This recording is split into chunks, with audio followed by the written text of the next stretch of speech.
2025-26ನೇ ಸಾಲಿನ ಶ್ರೀ ದಿಢ್ಯಮ್ಮ ವಿದ್ಯಾಸಂಸ್ಥೆಯ 38ನೇ ವರ್ಷದ ಶಾಲಾ ಶೈಕ್ಷಣಿಕ ವರದಿ. ನಮ್ಮ ಶಾಲೆ ನಮ್ಮೆಲ್ಲರ ಶಾಲೆ ಶ್ರೀ ದಿಢ್ಯಮ್ಮ ಶಾಲೆಯ ವಾರ್ಷಿಕ ವರದಿಯನ್ನು ಹೆಮ್ಮೆಯಿಂದ ಬಹಳ ಉತ್ಸಾಹದಿಂದ ನಿಮ್ಮ ಮುಂದೆ ಪ್ರಸ್ತುತಪಡಿಸುತ್ತಿರುವ ನಾನು ಜ್ಯೋತಿ. ಹಿಂತಿರುಗಿ ನೋಡಬೇಡಿ, ಯಾವಾಗಲೂ ಮುನ್ನಡೆಯಿರಿ. ಅನಂತ ಶಕ್ತಿ, ಅನಂತ ಉತ್ಸಾಹ, ಸಾಹಸ ಮತ್ತು ಅನಂತ ತಾಳ್ಮೆ ಇವುಗಳಿದ್ದರೆ ಮಾತ್ರ ಮಹತ್ ಕಾರ್ಯಗಳನ್ನು ಸಾಧಿಸಲು ಸಾಧ್ಯ ಎಂಬ ಸ್ವಾಮಿ ವಿವೇಕಾನಂದರ ನುಡಿಗಳನ್ನು ನೆನೆಯುತ್ತಾ, ಮೊದಲಿಗೆ ಶಿಕ್ಷಣವೊಂದು ಕಲಿಕೆಯ ಸ್ವರೂಪ, ಕಲಿಕೆಗೆ ನಾನಾ ರೀತಿಯ ರೂಪ ಎಲ್ಲರಿಗೂ ದೊರೆಯುವಂತಿರಬೇಕು. ಶಿಕ್ಷಣದ ಅಸ್ತಿತ್ವ ಎಲ್ಲರಿಗೂ ಸಾರಿ ಸಾರಿ ಹೇಳಬೇಕು. ಶಿಕ್ಷಣದ ಮಹತ್ವ ಎಂಬ ಮಹದಾಸೆಯಿಂದ ನಮ್ಮ ಹೆಮ್ಮೆಯ ಶ್ರೀ ದಿಢ್ಯಮ್ಮ ವಿದ್ಯಾಸಂಸ್ಥೆಯ ಸಂಸ್ಥಾಪಕರಾದ ಶ್ರೀಯುತ ಲಕ್ಷ್ಮೇಗೌಡರ ದೀರ್ಘ ಯೋಚನೆಯೊಂದಿಗೆ 1987ರಲ್ಲಿ ಪ್ರಾರಂಭಗೊಂಡಿರುತ್ತದೆ. ಇವರು ಅಂದು ಕಂಡ ಶಿಕ್ಷಣದ ಕನಸು ಇಂದು ಹೆಮ್ಮರವಾಗಿ ಬೆಳೆದಿರುವುದು ನಮ್ಮ ಮುಂದೆ ಕಾಣುತ್ತಿದೆ. ನಮ್ಮ ವಿದ್ಯಾಸಂಸ್ಥೆಯು ಬಾಡಿಗೆ ಮನೆಯ 2 ಕೊಠಡಿಗಳಿಂದ 1987ರಲ್ಲಿ ಪ್ರಾರಂಭಗೊಂಡು ಇಂದು ಉದಯ ರವಿಗೆ ಅಭಿಮುಖವಾಗಿ ಪ್ರತಿದಿನ ಸೂರ್ಯ ಉದಯಿಸುವ ರೀತಿಯಲ್ಲಿ ಪ್ರತಿದಿನ ಹೊಸ ಪ್ರಯತ್ನ, ಪ್ರತಿ ವರ್ಷ ಹೊಸ ಚೈತನ್ಯ, ಪ್ರತಿ ವರ್ಷವೂ ಶೈಕ್ಷಣಿಕ ಪ್ರಗತಿಯನ್ನು ಕಂಡುಕೊಂಡು ಗಿಡವು ಮೊಳಕೆಯೊಂದಿಗೆ ಚಿಗುರಿ ಹೆಮ್ಮರವಾದಂತೆ ನಮ್ಮ ಸಂಸ್ಥೆಯು 40 ಮಕ್ಕಳ ಸಣ್ಣ ಗುಂಪಿನಿಂದ 500 ಮಕ್ಕಳ ಬೃಹತ್ ಸಂಖ್ಯೆಯಲ್ಲಿ ಹೆಚ್ಚುವುದರ ಮೂಲಕ ಪ್ರಶಾಂತವಾದ ತಾಣದಲ್ಲಿ ಸ್ವಯಂ ಆಶ್ರಿತ ಕಲಿಕೆಗೆ ಪ್ರೋತ್ಸಾಹಿಸುತ್ತಾ ಸರ್ವಕಾಲಿಕ ಅಭ್ಯುದಯಕ್ಕೆ ಅನುವು ಮಾಡಿಕೊಡುತ್ತಾ ಗ್ರಾಮೀಣ ಮಕ್ಕಳ ಜೀವನವನ್ನು ಉತ್ತಮಗೊಳಿಸುತ್ತಾ ಸರ್ವ ರೀತಿಯ ಶಾಲಾ ಸೌಲಭ್ಯಗಳನ್ನು ಒದಗಿಸುವುದರ ಮೂಲಕ ಸಂಸ್ಥಾಪಕರಾದ ಶ್ರೀಯುತ ಲಕ್ಷ್ಮೇಗೌಡರ ಉತ್ತಮ ಪರಿಶ್ರಮ ಮತ್ತು ಆಲೋಚನೆಯಿಂದ ಇಂದು ಬೃಹತ್ ಮಟ್ಟದಲ್ಲಿ ಸತತ 38 ವರ್ಷಗಳನ್ನು ಪೂರೈಸಿಕೊಂಡು ಸಂಭ್ರಮಿಸುತ್ತಿದೆ. ಈ 38 ವರ್ಷಗಳ ಸುದೀರ್ಘ ಪ್ರಯಾಣ ನಮ್ಮ ಸಂಸ್ಥೆಯ ಯೋಜನಾಬದ್ಧತೆಗೆ ಸಾಕ್ಷಿಯಾಗಿದೆ. ನಮ್ಮ ವಿದ್ಯಾಸಂಸ್ಥೆಯು ಕರ್ನಾಟಕ ಸರ್ಕಾರದಿಂದ ಮಾನ್ಯತೆ ಪಡೆದಿದ್ದು ಇಂದು ನಮ್ಮ ಶಾಲೆಯಲ್ಲಿ 15 ಕೊಠಡಿಗಳು, ಆಟದ ಮೈದಾನ, 500ಕ್ಕೂ ಹೆಚ್ಚು ವಿದ್ಯಾರ್ಥಿಗಳು, 16 ಮಂದಿ ಬೋಧಕ ವರ್ಗ ಮತ್ತು ಬೋಧಕೇತರ ವರ್ಗ, 4 ಮಂದಿ ಅಡುಗೆ ಸಿಬ್ಬಂದಿ, ಶಾಲಾ ವಾಹನದ ವ್ಯವಸ್ಥೆಯೊಂದಿಗೆ ಹೊಸ ಶಿಕ್ಷಣ ಕ್ರಮಗಳಿಗೆ ಅನುಗುಣವಾಗಿ ಬೋಧನಾತ್ಮಕವಾಗಿ ಮತ್ತು ಕ್ರಿಯಾತ್ಮಕವಾಗಿ ಕಾರ್ಯನಿರ್ವಹಿಸುತ್ತಾ ಮುಂದುವರಿಯುತ್ತಿದೆ.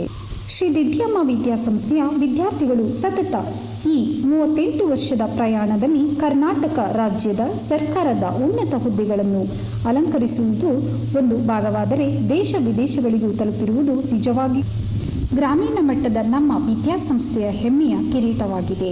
ಈ ಸಂದರ್ಭದಲ್ಲಿ ಇದಕ್ಕೆ ಸಹಕರಿಸಿದ 38 ವರ್ಷದ ಎಲ್ಲ ವಿದ್ಯಾರ್ಥಿಗಳನ್ನು ಹಾಗೂ ಎಲ್ಲ ಪೋಷಕರನ್ನು ನೆನೆಯುತ್ತಾ ಈ ಸುದೀರ್ಘ ಪಯಣಕ್ಕೆ ಬೆನ್ನೆಲುಬಾಗಿರುವ ನಿಮ್ಮೆಲ್ಲರಿಗೂ ನಮನಗಳನ್ನು ಸಲ್ಲಿಸಲು ಇಚ್ಛಿಸುತ್ತೇನೆ. 2025-26ನೇ ಸಾಲಿನ ಶೈಕ್ಷಣಿಕ ಹೆಜ್ಜೆಗಳು ಈ ರೀತಿಯಾಗಿ ಪ್ರಾರಂಭಗೊಂಡಿದೆ. ನಮ್ಮ ಸಂಸ್ಥೆಯ ಸಂಸ್ಥಾಪಕರಾದ ಶ್ರೀಯುತ ಲಕ್ಷ್ಮೇಗೌಡರ ಪೂರ್ವ ತಯಾರಿಯಂತೆ ಶಾಲೆಯನ್ನು ಸ್ವಚ್ಛಗೊಳಿಸಿಕೊಂಡು ಎಲ್ಲ ಶಿಕ್ಷಕರು ಇವರ ಮಾರ್ಗದರ್ಶನದೊಂದಿಗೆ ಸರ್ಕಾರದ ನಿಯಮದಂತೆ ದಿನಾಂಕ 29/5/2025ರಂದು ಶಾಲೆಯನ್ನು ಪ್ರಾರಂಭಿಸಿದೆವು. ಹಿಂದಿನ ವರ್ಷಗಳಂತೆ ಈ ವರ್ಷವೂ ಕೂಡ ಉನ್ನತ ಶಿಕ್ಷಣ ಮಟ್ಟವನ್ನು ವಿದ್ಯಾರ್ಥಿಗಳಿಗೆ ನೀಡುವ ದೃಷ್ಟಿಕೋನದಿಂದ ಶಿಕ್ಷಕರಿಗೆ ಪೂರ್ವಭಾವಿ ಸಭೆಗಳನ್ನು ಕರೆದು ಚರ್ಚಿಸಿ ಕೆಲವು ಮಹತ್ತರ ತೀರ್ಮಾನಗಳೊಂದಿಗೆ ನಮ್ಮ ನಡೆಯನ್ನು ಮುಂದುವರಿಸಿದವು. ಜೂನ್ ಮಾಸದಲ್ಲಿ ಪ್ರತಿ ವರ್ಷದಂತೆ LKGಯಿಂದ 10ನೇ ತರಗತಿಗಳವರೆಗೆ ಶಾಲಾ ದಾಖಲಾತಿಗಳು ಪ್ರಾರಂಭಗೊಂಡವು. ಪ್ರತಿ ವರ್ಷದಂತೆ ಈ ವರ್ಷವೂ ಮಕ್ಕಳ ದಾಖಲಾತಿಯಲ್ಲಿ ಉತ್ತಮ ಪ್ರಗತಿಯನ್ನು ಸಾಧಿಸಿರುವುದು ನಮ್ಮ ಸಂಸ್ಥೆಯ ಸಾಧನೆಗೆ ಕೈಗನ್ನಡಿಯಾಗಿದೆ. ಈ ವರ್ಷದ ಮತ್ತೊಂದು ವಿಶೇಷವೆಂದರೆ ಪ್ರತಿ ತರಗತಿಗಳ ಶಾಲಾ ದಾಖಲಾತಿಯ ಸಂಖ್ಯೆಯಲ್ಲಿ ಅಧಿಕಗೊಂಡು ದಾಖಲಾತಿಯನ್ನು ನಮ್ಮ ಸಂಸ್ಥೆಯೇ ಕಡಿತಗೊಳಿಸಿಕೊಂಡಿರುವುದು ಒಂದು ವಿಶೇಷ. ಹಾಗೂ ಮುಂದಿನ ವರ್ಷದ ಶಾಲಾ ದಾಖಲಾತಿಗೆ ಇಂದಿನಿಂದಲೇ ದಾಖಲಾತಿಗೆ ಪೋಷಕರು ಅರ್ಜಿ ಸಲ್ಲಿಸುತ್ತಿರುವುದು ನಮ್ಮ ಸಂಸ್ಥೆಯ ಸಾಧನೆಗೆ ಕೈಗನ್ನಡಿಯಾಗಿದೆ. ಶಿಕ್ಷಣವನ್ನು ಸಾಂಸ್ಕೃತಿಕವಾಗಿ ಪ್ರಸ್ತುತಪಡಿಸುವುದು ಶೈಕ್ಷಣಿಕ ಸಾಧನೆಯನ್ನು ಸುಧಾರಿಸುತ್ತದೆ. ಹಾಗೆಯೇ ರಾಷ್ಟ್ರೀಯ ಹಬ್ಬಗಳು ಪ್ರಮುಖ ಪಾತ್ರ ವಹಿಸುತ್ತದೆ.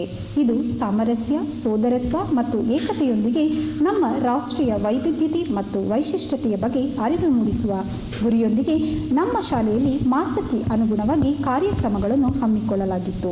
ಅವು ಈ ಕೆಳಕಂಡಂತಿದೆ. ಜೂನ್ ಮಾಸದಲ್ಲಿ ಮೊದಲಿಗೆ ಜೂನ್ 5ರಂದು ಸಸಿಗಳನ್ನು ನೆಡೆಸುವುದರ ಮೂಲಕ ವಿಶ್ವ ಪರಿಸರ ದಿನಾಚರಣೆಯನ್ನು ಆಚರಿಸಲಾಯಿತು. ಬದುಕಿಗೆ ಬೇಕು ಯೋಗ, ಅಭ್ಯಸಿಸುವುದೇ ಒಂದು ಸುಯೋಗ ಎಂಬಂತೆ ಜೂನ್ 21ರಂದು ಅಂತಾರಾಷ್ಟ್ರೀಯ ಯೋಗ ದಿನವನ್ನು ಆಚರಿಸಲಾಯಿತು. ಯೋಗ ದೇಹ ಮತ್ತು ಮನಸ್ಸಿನ ರೋಗವನ್ನು ನಿವಾರಿಸುವಲ್ಲಿ ಹೇಗೆ ಸಹಕಾರಿಯಾಗಿದೆ ಎಂಬ ಜಾಗೃತಿ ಮೂಡಿಸುವುದು ಈ ದಿನದ ವಿಶೇಷವಾಗಿತ್ತು. ಜೂನ್ 24ರಂದು ಹೊಸದಾಗಿ ದಾಖಲಾಗಿರುವ ಎಲ್ಲ ವಿದ್ಯಾರ್ಥಿಗಳನ್ನು ಸ್ವಾಗತಿಸುವ ಕಾರ್ಯಕ್ರಮವನ್ನು ಹಮ್ಮಿಕೊಳ್ಳಲಾಗಿತ್ತು. ಅಂದು ಎಲ್ಲ ವಿದ್ಯಾರ್ಥಿಗಳು ಖುಷಿಯಿಂದ ಆಡಿ ನಲಿದರು. ಜುಲೈ ಮಾಸದಲ್ಲಿ ವಿದ್ಯಾರ್ಥಿಗಳಿಗೆ ನಾಯಕತ್ವ ಬೆಳೆಸುವ ಸಲುವಾಗಿ ಪ್ರಜಾಪ್ರಭುತ್ವದ ಅರಿವನ್ನು ಮೂಡಿಸುವ ಸಲುವಾಗಿ ಜುಲೈ 2ರಂದು ವಿದ್ಯಾರ್ಥಿ ಪ್ರತಿನಿಧಿಗಳ ಚುನಾವಣೆಯನ್ನು ನಡೆಸಿ ತರಗತಿ ಪ್ರತಿನಿಧಿಗಳನ್ನು ಆಯ್ಕೆ ಮಾಡಿ ವಿದ್ಯಾರ್ಥಿಗಳಿಗೆ ಹಲವು ಜವಾಬ್ದಾರಿಗಳನ್ನು ನೀಡಲಾಯಿತು. ಎಲ್ಲರಿಗೂ ಸಮಾನ ಪ್ರತಿಭೆ ಇರುವುದಿಲ್ಲ, ಆದರೆ ನಮ್ಮ ಪ್ರತಿಭೆಯನ್ನು ಬೆಳೆಸಿಕೊಳ್ಳಲು ಎಲ್ಲರಿಗೂ ಸಮಾನ ಅವಕಾಶವಿದೆ ಎಂಬಂತೆ ಜುಲೈ 10ರಂದು 1ರಿಂದ 10ನೇ ತರಗತಿಯ ಎಲ್ಲ ವಿದ್ಯಾರ್ಥಿಗಳಿಗೆ ಅವರ ಅದ್ಭುತ ಪ್ರತಿಭೆಯನ್ನು ಪ್ರದರ್ಶಿಸುವ ಸಲುವಾಗಿ ಪ್ರತಿಭಾ ದಿನಾಚರಣೆಯನ್ನು ಆಚರಿಸಲಾಯಿತು ಹಾಗೂ FE1 ಪರೀಕ್ಷೆಗಳನ್ನು ಪ್ರಾರಂಭಗೊಂಡವು. ಆಗಸ್ಟ್ 15ರಂದು ಭಾರತವನ್ನು ಬ್ರಿಟಿಷ್ ಆಡಳಿತದಿಂದ ಮುಕ್ತಗೊಳಿಸಿ ನಮಗೆ ಸ್ವಾತಂತ್ರ್ಯ ತಂದುಕೊಟ್ಟ ವೀರರ ತ್ಯಾಗ ಬಲಿದಾನವನ್ನು ನೆನೆಯುತ್ತಾ ಅಂದು ತ್ರಿವರ್ಣ ಧ್ವಜವನ್ನು ಹಾರಿಸಿ ಸಂಭ್ರಮದಿಂದ ವಿದ್ಯಾರ್ಥಿಗಳ ಮನರಂಜನಾ ಕಾರ್ಯಕ್ರಮದೊಡನೆ ಸ್ವಾತಂತ್ರ್ಯೋತ್ಸವವನ್ನು ಆಚರಿಸಲಾಯಿತು. ಆಗಸ್ಟ್ 20ರಂದು ವಲಯ ಮಟ್ಟದ ಪ್ರಾಥಮಿಕ ಶಾಲಾ ವಿಭಾಗದ ಕ್ರೀಡಾಕೂಟಕ್ಕೆ ನಮ್ಮ ವಿದ್ಯಾರ್ಥಿಗಳು ಪಾಲ್ಗೊಂಡು ಹಲವು ಬಹುಮಾನಗಳನ್ನು ಪಡೆದರು. ಗರಿಗರಿ ಬಟ್ಟೆ ಹಾಕಿದರೆ ಸಾಲದು, ವಿದ್ಯಾರ್ಥಿಗಳ ಜ್ಞಾನದ ಇತಿಮಿತಿಯನ್ನು ಅರಿಯಬೇಕು. ತಪ್ಪಿ ನಡೆದರೆ ತಿದ್ದಿ ತೀಡಬೇಕು, ಒಳ್ಳೆಯ ಕೆಲಸ ಮಾಡಿದರೆ ಬೆನ್ನು ತಟ್ಟಿ ಪ್ರೋತ್ಸಾಹಿಸಬೇಕು. ಅಂತಹ ಶಿಕ್ಷಕ ಶಿಲ್ಪಿಯ ದಿನಾಚರಣೆಯನ್ನು ಅಂದರೆ ಶಿಕ್ಷಕರ ದಿನಾಚರಣೆಯನ್ನು ಸರ್ವಪಲ್ಲಿ ರಾಧಾಕೃಷ್ಣರವರನ್ನು ನೆನೆಯುತ್ತಾ ಸೆಪ್ಟೆಂಬರ್ 5ರಂದು ಆಚರಿಸಲಾಯಿತು. ಹಾಗೂ ತಾಲೂಕು ಮಟ್ಟದ ಶಿಕ್ಷಕರ ದಿನಾಚರಣೆಯಲ್ಲಿ ನಮ್ಮ ವಿದ್ಯಾಸಂಸ್ಥೆಯ ಸಂಸ್ಥಾಪಕರು ಹಾಗೂ ಶಿಕ್ಷಕರು ಪಾಲ್ಗೊಂಡು 2023-24ನೇ ಸಾಲಿನ SSLCಯಲ್ಲಿ 100% ಫಲಿತಾಂಶದ ಪ್ರಶಸ್ತಿಯನ್ನು ಸ್ವೀಕರಿಸಲಾಯಿತು. 2024-25ನೇ ಸಾಲಿನ SSLC ಪರೀಕ್ಷೆಯಲ್ಲಿ ನಮ್ಮ ಸಂಸ್ಥೆಯು ಕನ್ನಡ ಮಾಧ್ಯಮ ಶಾಲೆಯ ವಿಭಾಗದಲ್ಲಿ ತಾಲೂಕಿನಲ್ಲಿ ಪ್ರಥಮ ಸ್ಥಾನ ಪಡೆದಿರುತ್ತದೆ ಹಾಗೂ ಇದೇ ಮಾಸದಲ್ಲಿ FE2 ಪರೀಕ್ಷೆಗಳನ್ನು ಪ್ರಾರಂಭಗೊಂಡಿರುತ್ತದೆ. ಅಕ್ಟೋಬರ್ 2ರಂದು ರಾಷ್ಟ್ರಪಿತ ಎಂದು ಪ್ರಖ್ಯಾತರಾಗಿರುವ ಮಹಾತ್ಮ ಗಾಂಧೀಜಿಯವರ ಜಯಂತಿಯನ್ನು ಆಚರಿಸಿ ಸ್ವಾತಂತ್ರ್ಯಕ್ಕಾಗಿ ಇವರು ಮಾಡಿದ ತ್ಯಾಗ ಮತ್ತು ಬಲಿದಾನವನ್ನು ಮಕ್ಕಳಿಗೆ ತಿಳಿಸಲಾಯಿತು.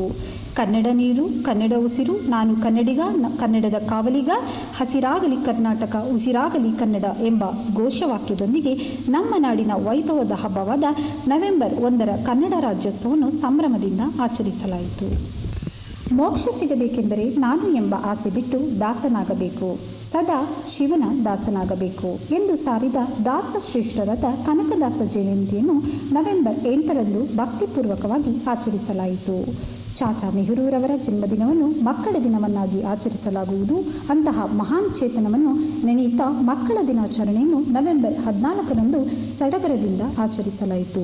ಅಂದು ಎಲ್ಲ ಶಿಕ್ಷಕರು ಮಕ್ಕಳನ್ನು ರಂಜಿಸಲು ಹಲವು ಕಾರ್ಯಕ್ರಮದಲ್ಲಿ ಪಾಲ್ಗೊಂಡು ವಿದ್ಯಾರ್ಥಿಗಳಿಗೆ ಮನರಂಜನೆ ನೀಡಿದರು. ನಿಮ್ಮಿಷ್ಟದ ಕೆಲಸವನ್ನು ಪ್ರಯತ್ನಿಸದೆ ಕೈ ಚೆಲ್ಲಬೇಡಿ, ಪ್ರೀತಿ ಸ್ಫೂರ್ತಿಯಿಂದ ಮಾಡಿದ ಕಾರ್ಯದಲ್ಲಿ ಯಶಸ್ಸು ನಿಶ್ಚಿತ ಎಂಬಂತೆ ಪ್ರಾಥಮಿಕ ಮತ್ತು ಪ್ರೌಢಶಾಲಾ ವಿದ್ಯಾರ್ಥಿಗಳು ಇದೇ ಮಾಸದಲ್ಲಿ ವಲಯ ಮಟ್ಟದ ಪ್ರತಿಭಾ ಕಾರಂಜಿಯಲ್ಲಿ ಪಾಲ್ಗೊಂಡು ತಾಲೂಕು ಹಂತಕ್ಕೆ ಆಯ್ಕೆಯಾದರು. ಪ್ರಾಥಮಿಕ ಶಾಲಾ ವಿಭಾಗದ ವಲಯ ಮಟ್ಟದ ಪ್ರತಿಭಾ ಕಾರಂಜಿ ಕಾರ್ಯಕ್ರಮ ನಮ್ಮ ಸಂಸ್ಥೆಯ ಪ್ರಾಯೋಜಕತ್ವದಲ್ಲಿ ನೆರವೇರಿಸಲಾಯಿತು. ಡಿಸೆಂಬರ್ ಮಾಸದಲ್ಲಿ SSLC ವಿದ್ಯಾರ್ಥಿಗಳ ಪ್ರಗತಿ ಬಗ್ಗೆ ಚರ್ಚಿಸಲು ದಿನಾಂಕ 15ರಂದು ಪೋಷಕರ ಸಭೆಯನ್ನು ಸಂಸ್ಥೆಯ ಸಂಸ್ಥಾಪಕರಾದ ಶ್ರೀಯುತ ಲಕ್ಷ್ಮೇಗೌಡರ ಘನಾಧ್ಯಕ್ಷತೆಯಲ್ಲಿ ಕರೆದು ಮಕ್ಕಳ ಪ್ರಗತಿಯ ಬಗ್ಗೆ ಹಾಗೂ ಶಾಲಾ ವಾರ್ಷಿಕೋತ್ಸವದ ಕಾರ್ಯಕ್ರಮವನ್ನು ಹಮ್ಮಿಕೊಳ್ಳುವ ಬಗ್ಗೆ ಚರ್ಚಿಸಿ ತೀರ್ಮಾನಿಸಲಾಯಿತು. ಡಿಸೆಂಬರ್ 2ರಂದು ಪ್ರೌಢಶಾಲಾ ವಿದ್ಯಾರ್ಥಿಗಳು ವಲಯ ಮಟ್ಟದ ಪ್ರತಿಭಾ ಕಾರಂಜಿಯಲ್ಲಿ ಪಾಲ್ಗೊಂಡರು. ಹಳೆಯ ನೀರು ಹೋಗಿ ಹೊಸ ನೀರು ಬಂತು ಎಂಬಂತೆ 2025ರ ವರ್ಷ ಮುಗಿದು 2026 ಪ್ರಾರಂಭಗೊಂಡಿತು. ಜನವರಿ 1ರಂದು ನಾವೆಲ್ಲರೂ ಹೊಸ ವರ್ಷವನ್ನು ಸಡಗರ ಸಂಭ್ರಮದಿಂದ ಆಚರಿಸಲಾಯಿತು. ಹೊಸ ವರ್ಷ ಹೊಸ ಚಿಂತನೆಯನ್ನು ನಮ್ಮಲ್ಲಿ ಮೂಡಿಸಿದೆ. ಇದಕ್ಕೆ ಸಾಕ್ಷಿ ಎಂಬಂತೆ ನಮ್ಮ ಸಂಸ್ಥೆಯು ಆಚರಿಸಿದ ಎಲ್ಲ ಕಡೆ ಒಂದೇ ಸದ್ದು, ಅದು ಶಾಲಾ ವಾರ್ಷಿಕೋತ್ಸವ, ಮಕ್ಕಳ ಹಬ್ಬದ ವಾತಾವರಣ ಈ ಮಾಸದಲ್ಲಿ ಪ್ರಾರಂಭಗೊಂಡಿದೆ. ಇದರ ಅಂಗವಾಗಿ ಜನವರಿ 5ರಿಂದ 7ರವರೆಗೆ ಮಕ್ಕಳಿಗೆ ಕ್ರೀಡಾಕೂಟವನ್ನು ಏರ್ಪಡಿಸಲಾಗಿತ್ತು. ಜನವರಿ 19ರಂದು ಮಹಿಳಾ ಪೋಷಕರಿಗೆ ಕ್ರೀಡಾಕೂಟವನ್ನು ಹಮ್ಮಿಕೊಳ್ಳಲಾಗಿತ್ತು.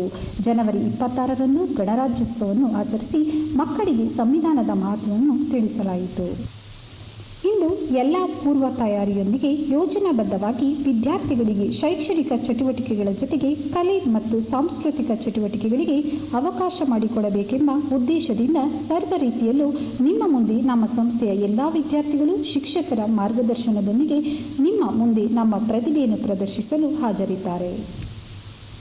ವಿದ್ಯಾರ್ಥಿಗಳಿಗೆ ನಾವು ಒದಗಿಸಬೇಕಾದ ಕ್ರೀಡಾ ಮನೋಭಾವನೆ, ಕಲೆ, ಸಂಸ್ಕೃತಿ, ನಾಡನುಡಿ, ಅಭಿಮಾನ, ಗೌರವ, ವಿಶೇಷ ವ್ಯಕ್ತಿಗಳ ಪರಿಚಯ, ಸಾಧಕ ವ್ಯಕ್ತಿಗಳ ಆದರ್ಶತ್ವವನ್ನು ನ್ಯಾಯಪರತೆಯಿಂದ ಪಾರದರ್ಶಕವಾಗಿ ಒದಗಿಸುತ್ತಾ ಬಂದಿದ್ದೇವೆ ಎಂಬ ಮಾತುಗಳನ್ನು ಹೆಮ್ಮೆಯಿಂದ ಹೇಳುತ್ತಾ, ಇಂತಹ ಸುದೀರ್ಘ 38 ವರ್ಷದ ಸುದೀರ್ಘ ನಡೆಗೆ ಬೆನ್ನೆಲುಬಾಗಿ ನಿಂತಿರುವ ನಮ್ಮ ಸಂಸ್ಥೆಯ ಸಂಸ್ಥಾಪಕರಾದ ಶ್ರೀಯುತ ಲಕ್ಷ್ಮೇಗೌಡರವರಿಗೆ ಅಭಿನಂದನೆಗಳನ್ನು ಸಲ್ಲಿಸುತ್ತಾ ನನ್ನ 2025-26 ಸಾಲಿನ ಶೈಕ್ಷಣಿಕ ಸಾಲಿನ ವರದಿಗೆ ತೆರೆ ಎಳೆಯುತ್ತಾ ಈ ವರ್ಷದ ಮುಂದಿನ ಕಾರ್ಯಚಟುವಟಿಕೆಗಳಿಗೆ ಅನುವು ಮಾಡಿಕೊಡುತ್ತಿದ್ದೇನೆ.